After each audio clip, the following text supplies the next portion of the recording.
चलिए दोस्तों, एक बार फिर से हाजिर हैं। शेड्यूल वाई की ओर चलते हैं। This schedule deal with the requirements and guideline for permission to import and manufacturing of new drugs for sale और टू अंडरटेक क्लिनिकल ट्रायल। इसका मतलब ये शेड्यूल डील करता है किससे? Requirement and guideline. क्या यहाँ पर बोला है कि requirement and guidelines for permission. क्या परमिशन? इंपोर्ट पहला, दूसरा manufacturing of new drugs and तीसरा, ठीक है, इंपोर्ट करने के लिए और मैन्युफैक्चरिंग करने के लिए of the new drug for किसके लिए? सेल के लिए and undertake the clinical trial के लिए। ठीक है, किसके लिए? सेल के लिए, बेचने के लिए और क्लिनिकल ट्रायल के लिए। ठीक है, तो अब इसकी देखिएगा यहाँ पर क्या क्या आपको शेड्यूल वाई में देखने को मिलेगा। तो सबसे पहले एक चीज, आप application for permission, application for permission.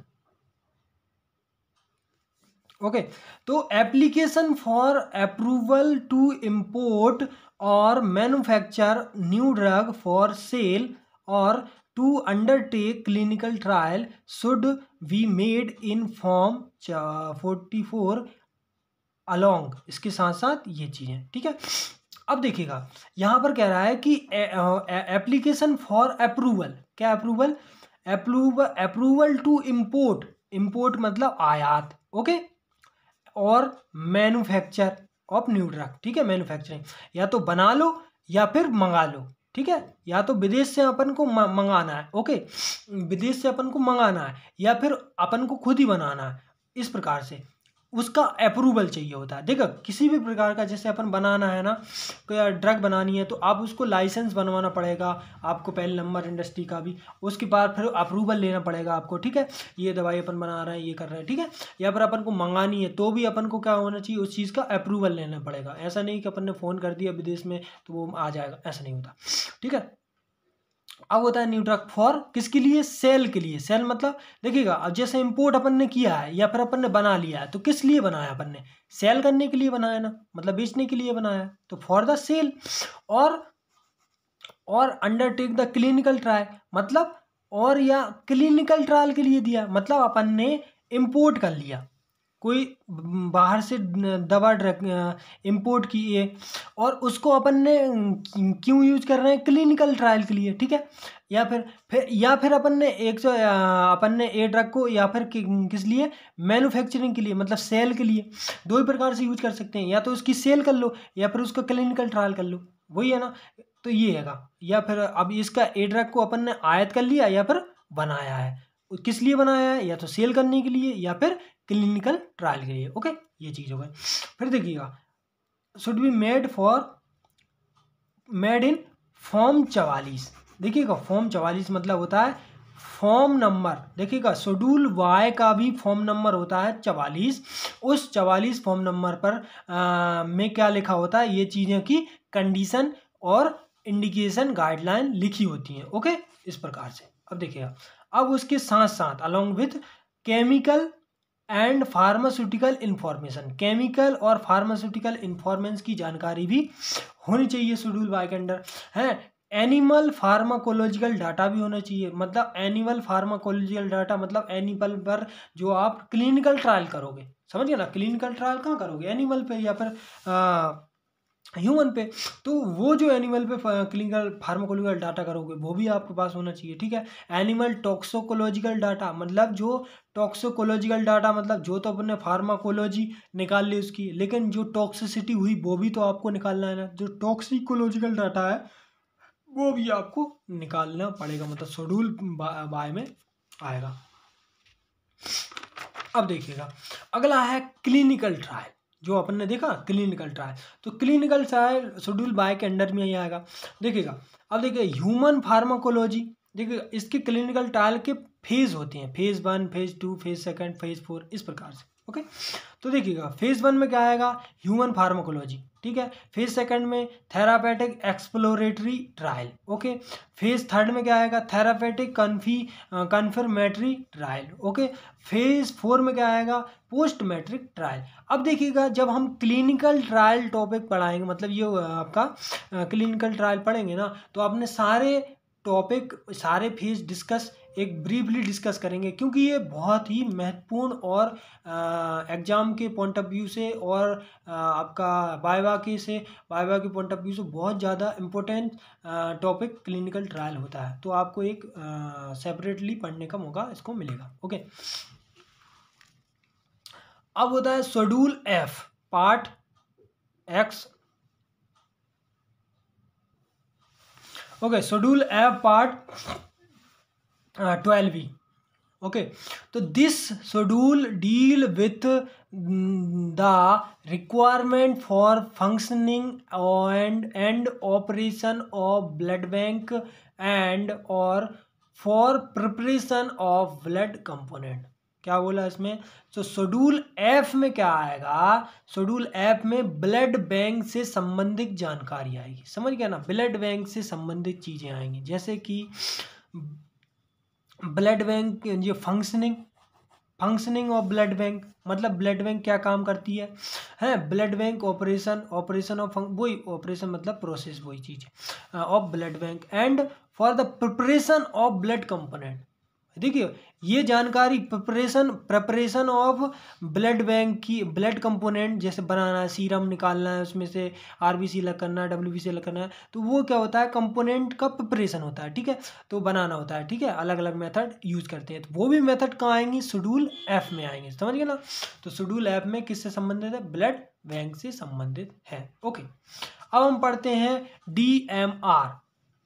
चलिएगा DMR, अब ये यहाँ तो शेड्यूल खत्म हो जाते हैं, तो अब इसके साथ अपन पढ़ेंगे DMR क्या है एंड सेल ऑफ ड्रग क्या है, रिटेल क्या है, होलसेल ऑफ ड्रग क्या है, वो चीज़ पढ़ेंगे, ओके।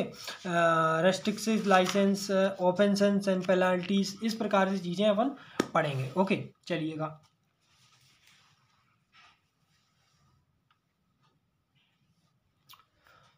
तो सबसे पहले अपन पढ़ते हैं DMR, okay.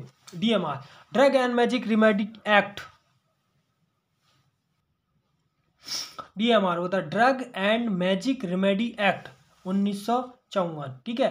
Drug and magic remedy act अपन ने पढ़ा होगा। इसमें अपन ने जैसे एक्ट याद करने की भी एक मैंने आपको एक सारे एक्ट जिसमें मैंने याद कराए हैं वो एक ट्रिक के माध्यम से, वो भी आप वीडियो देख सकते हैं कि और मैं बनाऊंगा, ठीक है, सारे ड्रग को मतलब सारे एक्ट को याद करने के लिए, ठीक है। तो यहाँ पर क्या होता है, drug and magic remedy act 1954 is a pass for regulating the advertisement of some drug, ठीक है।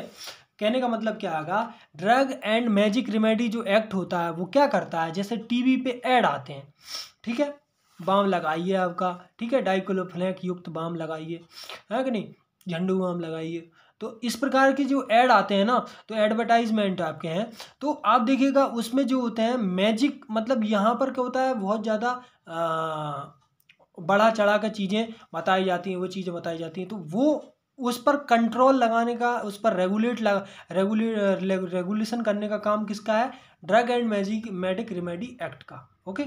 तो ये drug and magic remedy act है, ठीक है। इसके बारे में अपन डीपली डिस्कस आगे करेंगे, क्योंकि ये एक सेपरेट ही टॉपिक आता है अपने सिलेबस में, ओके, ठीक है। अब आता है इसके साथ देखिएगा एडवर्टाइजमेंट ऑफ सम ड्रग, ठीक है, comma and advertisement of remedies having qualities of magic, advertisements of remedies having the quality of, तो इसमें बोला कि advertisement of the remedies having the qualities of magic का मतलब ये होता है कि आप देखो मैजिक के द्वारा, मैजिक मतलब जादू, अब जादू कोई आपको दिखाए कि जादू के द्वारा आप रेमेडीज मतलब यहाँ पर उपचार कर सकते हैं, ठीक है, ऐसा एडवर्टाइज किया जाए, समझ गया ना। कोई आपको मतलब ये जादू टाइप का दिखाया जाए कि जादू से आपका उपचार हो जाएगा, तो उस चीज़ का रेगुलेशन कौन करेगा? Drug and magic remedy act. तो सिंपल दो चीज़ों का रेगुलेशन कर रहा है। एक तो उसका कि बड़ा चढ़ा कर कोई एडवर्टाइज तो नहीं दे रहा किसी ड्रग का, या फिर दूसरा एडवर्टाइजमेंट किसका, जो जादू से किसी को ठीक तो नहीं किया जा रहा, मतलब इस प्रकार से चीज़ें तो नहीं, एडवर्टाइजमेंट तो नहीं आ रहा है। तो उस प्रकार से चीज़ों का रोक कौन लगाता है? Drug and magic remedy act. Okay okay चलिए, sale of drug. Sale of drug, it is the process, it is the process, sale is the process of passage of drug from manufacturer to consumer. मतलब ये क्या है? Sale क्या है? What is sale? Sale एक process है। क्या process है? प्रोसेस ऑफ पासेस, पता मतलब एक मार्ग है, मार्ग है। कहाँ मार्ग है? Manufacture drug from manufacturer to consumer, मतलब एक ऐसी क्रिया है जहां ड्रग जो होती है वो मैन्युफैक्चरर से कंज्यूमर तक पहुंच जाती है। समझ गया? ड्रग एक ऐसी मतलब सेल एक ऐसी क्रिया है, क्या क्रिया है? मैन्युफैक्चरर से कंज्यूमर तक पहुंचने की क्रिया क्या हो जाती है? सेल कहलाती है। ओके, अब देखिएगा, तो यहाँ पर क्या है कहा कि licence issuable for wholesale and retail of drug. क्या बोला मैंने? Licence issuable for wholesale and retail of drug. क्या मतलब हुआ इसका? कि यहाँ पर देखिएगा, जो इशूएबल मतलब होता है कि प्रकाशित करने योग्य, मतलब क्या ना, इशूएबल मतलब जो जिसको इशू किया जा सके, जिसको इशू किया जा सके। तो किसको इशू किया जा सकता है लाइसेंस? एक तो होलसेल को, होलसेलर को, ठीक है, या फिर एक रिटेलर को, ठीक है, रिटेल के रूप में, रिटेल ऑफ ड्रग के रूप में, या और होलसेल ऑफ ड्रग के रूप में, ठीक है। इस प्रकार से ड्रग का जो मतलब सेल का लाइसेंस है वो दो प्रकार से हो सकता है, एक तो होलसेल वाला लाइसेंस और एक रिटेल वाला लाइसेंस। ओके, तो यहाँ पर दो प्रकार का लाइसेंस बनवाना पड़ता है। ओके, अलग अलग टाइप का दो प्रकार का लाइसेंस आपको बनवाना पड़ेगा। ऐसा नहीं है कि सिर्फ आपको अपने रिटेल का बनवा लिया, होलसेल भी बेच सकते हैं, ऐसा नहीं, तो उसमें मेंशन करवाना पड़ेगा, ठीक है। इस प्रकार से अलग अलग दिए गए हैं, ठीक है। अब हम होलसेल की बात करते हैं। होलसेल में क्या आता है? देखिएगा, होलसेल में दो प्रकार सा सिस्टम। पहला होगा फ्रॉम शॉप। शॉप मतलब दुकान है, ठीक है। शॉप मतलब क्या होता है? दुकान, ठीक है, ये दुकान हो गई आपकी, ठीक है। And from motor vehicle. Motor vehicle मतलब मोटर व्हीकल्स का मतलब ये होता है कि आप घूम फिर के दे रहे हो। मोटर व्हीकल मतलब जैसे कि होलसेल आपको देखना है, आपके पास क्या होता है, एक शॉप से आप दुकान से ही दे रहे हो, या आपके पास एक क्या आएगा आपका होलसेल वाला सिस्टम, मतलब आपको देखिएगा आप इससे दे रहे हो, आपका क्या दे रहे हो आपका, ठीक है, तो आप ट्रक के माध्यम से पहुंचा रहे हो या किसी के माध्यम से पहुंचा रहे हो, या फिर अपने आपकी गाड़ी के माध्यम से आपको दुकान है। मतलब होलसेल, देखो होलसेल वाले करते क्या, मेन चीज़ आप समझिए। होलसेल वाले दो काम करते हैं, या तो वो अपनी सॉरी, या तो वो अपनी दुकान से, होलसेल दो प्रकार से आपका काम करता है, मतलब अपना काम करता है। देखिएगा, एक तो दुकान होगी उसके पास, वो दुकान से ही आपका सामान, मतलब सामान जो है भेज सकता है। दुकान से मतलब दुकान पे, उसकी दुकान पे जाएंगे और थोक में उससे सामान ले जाएंगे। एक तो ये हो गया, या फिर वो खुद अपना व्हीकल चलाएगा और मतलब कि मेडिकल स्टोर पर जगह जगह घूम फिर के आपका माल आपको पहुंचा देगा, ठीक है। इस प्रकार से वो काम करता है, ठीक है। आपने देखा होगा बड़ी बड़ी गाड़ी, मतलब गाड़ियां आती हैं और थोक में सामान मेडिकल स्टोर वालों को दे जाती हैं, या फिर कहीं मेडिकल स्टोर, आपने ऐसे होलसेल वाला दुकान भी देखी होगी, इस पर बहुत थोक में ही माल जाता है, फुटकर में वो चीज़ नहीं देता है, ठीक है। तो इस प्रकार से आपने देखे होंगे, ठीक है। अब देखिए, हम फ्रॉम शॉप वाली बात करते हैं। तो शॉप पे क्या है? शॉप पे देखिएगा, लाइसेंस फॉर होलसेल, ठीक है, licence for wholesale, schedule of C&C1, ठीक है। यहाँ पर किसकी बात की गई है? C&C1 की जो शेड्यूल है ना, उसके लिए लाइसेंस अलग लगेगा। Okay, and licence for drug other than schedule C&C1। Schedule C&C1 जो शेड्यूल है उसके अदर देन सी और C1 के लिए अलग, और सी और C1 के लिए अलग, समझ गए ना, ठीक है। तो ये दो प्रकार के लाइसेंस बनेंगे, ठीक है। यहाँ पर अगला पॉइंट है फॉर मोटर व्हीकल, अगर आपके मोटर व्हीकल से आप कर रहे हो तो उसके लिए भी वही लाइसेंस फॉर C&C ट्रक, ठीक है, शेड्यूल C1 ट्रक।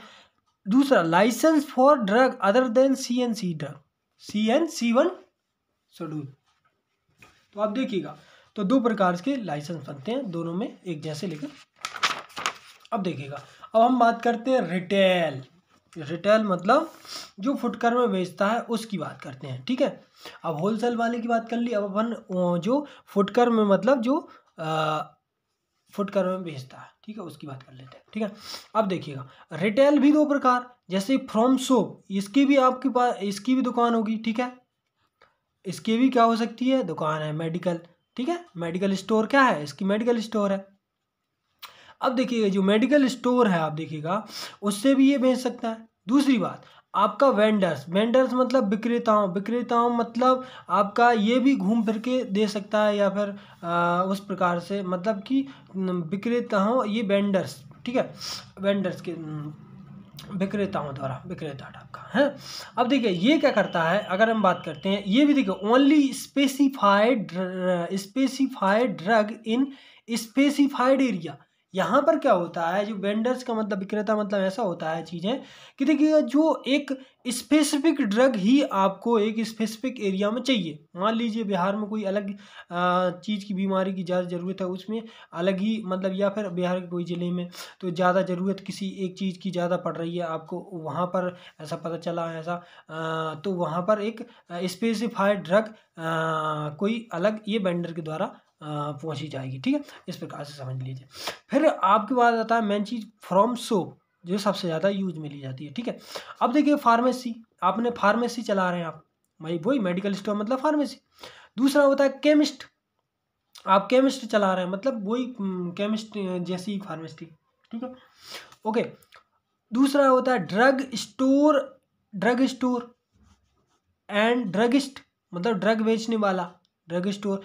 देखो तीनों में थोड़ा थोड़ा अंतर होता है, लेकिन तीनों एक जैसी होती हैं, फार्मेसी, केमिस्ट और ड्रग स्टोर, ड्रगिस्ट। तो मतलब यहाँ पर एक चीज़ देखिएगा, तो ये तीनों एक ही जैसी चीज़ें होती हैं, थोड़ा थोड़ा अंतर होता है, वो अंतर को नहीं जानेंगे अपन अभी, हम बस ओवरऑल पॉइंट ऑफ व्यू देख रहे हैं, ठीक है।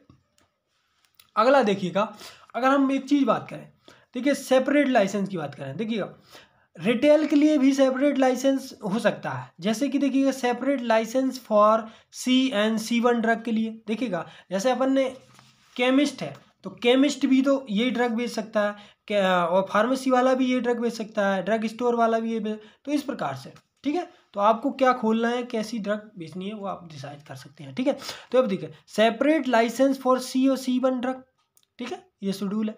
Separate licence for X drug और separate licence for other drugs, ठीक है। देखिए ये दो प्रकार के शेड्यूल हो गए, और अदर भी जो हो सकते हैं वो अदर के लिए भी हो सकते हैं, ठीक है। ज़्यादातर इनके लिए लाइसेंस अलग बनता है, तो बाकी इसलिए ये दिखाए जाते हैं, आपको पढ़ाए जाते हैं, ठीक है। अब देखिएगा, अब आता है होलसेल ऑफ ड्रग, ठीक है। अब हमने रिटेल के देख लिया कि कैसे प्रकार से वो बेच रहा है, किस प्रकार से वो दो प्रकार से काम कर रहा है। अपन ने रिटेल का भी देख लिया, वो दो प्रकार से कैसे काम करता है। अब अपन पढ़ते हैं कि थोड़ी क्या क्या होलसेल ऑफ ड्रग में क्या क्या आता है, ठीक है। जैसे कि होलसेलर, देखिएगा a wholesaler with valid trade licence, with valid trade licence can approach the drug manufacturer for supplying medicine for selling to the retailer. क्या मतलब हुआ इसमें, देखिएगा ये होलसेलर है ना, wholesaler with valid trade licence. Valid trade licence का मतलब क्या हुआ, आप समझिएगा, जो वैलिड ट्रेड मतलब वैध लाइसेंस जो है होलसेलर के पास पहले वो होना चाहिए, होलसेलर विथ लाइसेंस, ओके। वो अप्रोच द ड्रग मैन्युफैक्चरर, क्या होता है, ड्रग मैन्युफैक्चरर के पास पहुंचेगा, किसके लिए, फॉर सप्लाइंग मेडिसिन मतलब मैन्युफैक्चरर के पास गया, कौन गया? होलसेलर। ठीक है, होलसेलर किस लिए कहेगा कि भाई साहब हमको ड्रग सप्लाई कर दो, वो बोलेगा किस लिए? तो वो किस लिए कि मेडिसिन हमको सेल करनी है। किसको भी सेल करनी है? रिटेलर को। तो सबसे पहले समझिएगा, आपका आता है मैन्युफैक्चरर, एम फॉर मैन्युफैक्चरर। तो मैन्युफैक्चरर ने बनाई ड्रग, वो मैन्युफैक्चरर ने किसको दी? होलसेलर को। ठीक है, होलसेलर को। और होलसेलर ने किसको दी? रिटेलर को। और रिटेलर ने किसके दी? पेशेंट को। ठीक है, तो अब एक चीज देखिएगा, तो मैन्युफैक्चरर जो है, जो होलसेलर ने क्या किया, होलसेलर इसके पास जाएगा, होलसेलर किसके पास जाएगा? इसके पास, और दवाई लेके आएगा और इसको दे देगा। ठीक है, रिटेलर को देगा। तो वो प्रोसेस चल रहा है, वो प्रोसेस आप लिख देंगे, लेकिन इसके पास लाइसेंस होना चाहिए और इसके पास भी लाइसेंस होना चाहिए, है कि नहीं? और इसके पास तो होता ही है। अब देखिएगा, सिंपल सी चीज, condition of the granting the licence for wholesale of drug. अब देखिएगा, होलसेल के लिए मान लीजिए मुझे होलसेल खोलनी है, तो होलसेल खोलने के लिए पहले नंबर मुझे लाइसेंस चाहिए होगा। तो उस लाइसेंस के लिए मुझे कुछ कंडीशन का पालन करना पड़ेगा। क्या क्या कंडीशन है वो देखने पड़ेगा। देखिएगा, एडेक्वेट इंफ्रास्ट्रक्चर फैसिलिटीज। एडेक्वेट मतलब होता है पर्याप्त। क्या होता है? पर्याप्त मात्रा में क्या होना चाहिए? इंफ्रास्ट्रक्चर फैसिलिटी होनी चाहिए। मतलब आपका जो होलसेल की आपने जो बनाई है ना आपकी, तो वो उसमें होलसेल का सामान रखने के लिए पर्याप्त चीज़ें होनी चाहिए। ऐसा नहीं है कि भाई साहब आप मेडिकल स्टोर जितना सामान रख पा रहे हैं और होलसेल बेचने की बात कर रहे हैं, ऐसा नहीं। ठीक है, फिर होता है रिकॉर्ड। रिकॉर्ड रखना जरूरी है। चाहे देखो रिकॉर्ड ये चीज़ें जो है ना, चाहे वो आपका मैन्युफैक्चरिंग वाला सिस्टम हो, चाहे होलसेल वाला सिस्टम हो, चाहे आपका रिटेलर वाला सिस्टम हो, मेडिकल स्टोर वाला मतलब फार्मेसी वाला, सभी में चीज़ें एक ही जैसी लागू होती हैं। उसमें कुछ ऐसा नहीं है कि अलग से चीज़ें नहीं। देखिए, पर्याप्त रिकॉर्ड उसको भी रखना पड़ेगा कि कितना माल अपन ने खरीदा था मैन्युफैक्चरर से और कितना माल रिटेलर को बेच दिया है। ओके फिर सेल ओनली, क्योंकि ये यहाँ पर रिकॉर्ड रखने का सिंपल सा तरीका ये है कि अगर मैन्युफैक्चरर ने बेचा है तो मैन्युफैक्चरर रिकॉर्ड भी रखेगा, और रिटेलर ये होलसेल वाले ने ख़रीदा है तो भी रिकॉर्ड रखेगा, उसने बेचा है तो भी रखेगा। जिससे क्या होता है, जो ड्रग बाद में अगर ख़राब निकलती है ना, उसे वापस जैसे ही अपन ने जो किया है ना, जो रिटेलर तक पहुँचाया, रिटेलर ने पेशेंट तक पहुँचाया, और पेशेंट रिटेलर को होलसेलर ने पहुँचाया, और होलसेलर को मैन्युफैक्चरर ने पहुंचाया, तो वापस जो ड्रग आनी है वो यहाँ से तो नहीं आ सकती, लेकिन रिटेलर से वापस तो आ सकती है यहाँ तक मैन्युफैक्चरर के पास। तो वही चीज़ आपको करने के लिए ये रिकॉर्ड रखा जाता है। मेन चीज़ तो यही है, समझ गए ना? तो ये वापस प्रोसीजर कब आएगा? जब रिएक्शन मतलब उल्टी पड़ जाए, आपका जो ड्रग है वो ख़राब निकल जाए, तो सब मैन्युफैक्चरर के ऊपर सर के ऊपर गिरेगा सब चीज़, समझ गए ना? तो वो वापस ले लेगा। अब वो देखिएगा, sale only to licence retailer. यहाँ पर क्या होता है? Sale only to licence retailer. देखिएगा, सेल करेगा वो ओनली किसके लिए? Licence retailer. लाइसेंस्ड रिसोर्टर मतलब लाइसेंस धारी रिटेलर, मतलब समझ गए ना? कोई भी जो होता है बगैर लाइसेंस के नहीं होगा। सिंपल चीज़ है, आप लाइसेंस वाला मस्ट लिख सकते हैं। ठीक है, अब एंड इंस्पेक्शन। इंस्पेक्शन का मतलब होता है कि जो ड्रग इंस्पेक्टर है वो इंस्पेक्शन करने आएगा, देखने आएगा, तो वो भी देखेगा। ठीक है, ये चीज़ हो सकती है। इंस्पेक्शन हुआ है, मान ली इंस्पेक्शन ही नहीं हुआ है और आप लाइसेंस लेने चले गए, ऐसा थोड़ी होता है। तो पहले वो इंस्पेक्शन करके जाते हैं, मतलब वहाँ पर चेक करके जाते हैं तो आपकी सारी चीज़ें ओके हैं कि नहीं है। ठीक है, इस प्रकार से फिर आपको लाइसेंस प्रदान करेंगे। ठीक है, अब आता है retail sale of drug. Retail sale of drug, ठीक है, तो retailing of drug is done through shop और बाय वेंडर्स। ठीक है, तो अब देखिएगा, अब हम रिटेल, जैसे हमने होलसेल ऑफ ड्रग पढ़ा, वैसे ही हम रिटेल सेल ऑफ ड्रग मतलब रिटेलर के द्वारा ड्रग कैसे बेची जा रही है वो हम पढ़ेंगे, ठीक है। तो रिटेलर दो प्रकार से हो सकते हैं, एक तो सोप वाला हो सकता है और वेंडर्स हो सकते हैं, वो प्रकार, ठीक है। अब देखिएगा, following are the rule of the retail self for soap के लिए, देखिएगा सोप के लिए क्या क्या रूल होंगे जो वो उसको फुलफिल करने पड़ेंगे बेचने के लिए, ठीक है। तो पहला है facility as per the schedule N, देखिएगा हमने शेड्यूल अभी एन पढ़ा है हाल ही में, तो उसमें लिखा है कि मिनिमम क्राइटेरिया क्या होना चाहिए, मिनिमम इक्विपमेंट क्या होने चाहिए फार्मेसी को रन कराने के लिए, मिनिमम क्वांटिटी, मिनिमम कोई भी चीज़ कितनी होनी चाहिए जिससे कि फार्मेसी आपकी आसानी से चल जाए, मेडिकल स्टोर चले, ठीक है। तो उसकी फैसिलिटी होनी चाहिए, ठीक है। फिर हैगा अगला कि purchase only from the license wholesaler, तो ये चीज़ तो हर चीज़ में लिखेंगे, रिटेलर से बोल दिया कि तुम उसी होलसेलर से खरीदो जिसके पास लाइसेंस है, होलसेलर से बोल दिया कि तुम उसी रिटेलर को बेचो जिसके पास लाइसेंस है, और हो मैन्युफैक्चरर को बोल दिया तुम उसी होलसेलर को बेचो जिसके पास लाइसेंस है। तो अल्टीमेटली सभी के पास लाइसेंस होना जरूरी है। ओके, ठीक है। अगला है point, not sale schedule X and H drug without the prescription. अब देखिएगा यहाँ पर होता है शेड्यूल एक्स और एच ड्रग है ना, उनको विदाउट परमिशन आपको नहीं बेच सकते, लेकिन ऐसा वो करते हैं, ठीक है। जैसे आप शेड्यूल एक्स की ड्रग या एच की ड्रग आप लेने जाओगे ना तो आपको मिल जाएगी, नाम लोगे उसमें वो दे देगा, लेकिन विदाउट प्रिस्क्रिप्शन वो नहीं दे रहा, ऐसा लिखित में चीज़ है, मतलब ये नियम है, ठीक है। लेकिन वो आप क्या होता है फर्जीवाड़ा चल रहा है, ठीक है। तो ठीक है, अब होता है sale under the qualified supervision. अब देखिएगा सेल जो है, सेल मतलब बेचना, आपका क्या हो गया, तो क्वालिफाइड सुपरविजन में रहेगी, मतलब सुपरविजन में रहेगी भाई साहब, क्वालिफाइड मतलब रजिस्टर्ड फार्मासिस्ट, ओके। अब होता है रेस्ट्रिक्टेड लाइसेंस। रेस्ट्रिक्टेड लाइसेंस क्या होता है, किस लिए होता है, वो भी हम सुनेंगे, देखिएगा restricted license for the restricted sale of drug other than those specified in schedule C and C1 and X, and those specified in schedule C and C1 but not in schedule X. License are issued in form 20A and 21A, मतलब 21A respectively, okay.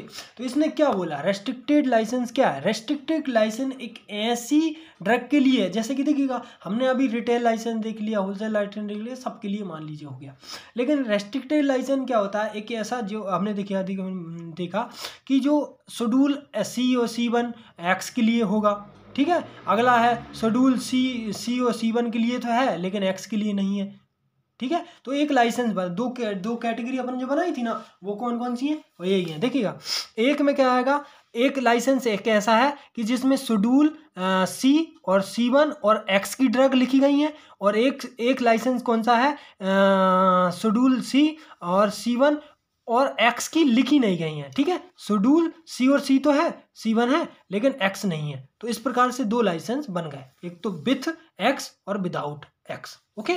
Licence उसके लिए देखो issue, licence क्या होगा, issue होगा in form, जब हम form भरेंगे, कौन सा फॉर्म भरेंगे, 20A फॉर्म भरेंगे, 20A फॉर्म भरेंगे, किसके लिए, C1 प्लस मतलब विथ X के लिए 20A, and C1 without X के लिए 21